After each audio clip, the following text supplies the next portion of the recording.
এটা কথা আছে কথাটো কি জানা না গম পাইছে না তাৰমানে এবাৰ যিমান পাছ কৰছি সব তাৰমানে সব পল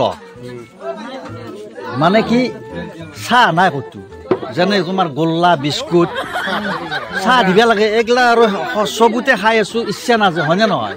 তে এগলাখান মানে বনাওঁতো আচলতে মোৰ মতে আৰু ইচ্ছা নাই খাবাৰ মানে চাহ গোল্লা সেইগলা খাই ভাল লাগে সব যিমান পাছ কৰছি তাৰমানে সব পলোৱা কাৰণটো কি খৰচাটো ক'ত কম বেছি হয় এতে কম এক নম্বৰ ধৰছে হেণ্ডছেক মাৰ ময়ো গম পাইছো এতে খৰচাটো কম সেইকাৰণে চবেই এতে বনাও হয় হেৰি 200 গোল্লাত কিমান হ'ব চাহ আছে তাতে মিংকি আৰু সুদা গোল্লা দিলেতো নহয় নাজে এতে নে নাজে 1500-1200 কাম চাতে ৰাইজ সকল চাই লওঁ সব মানে এবাৰ পলাই বনাইছে সব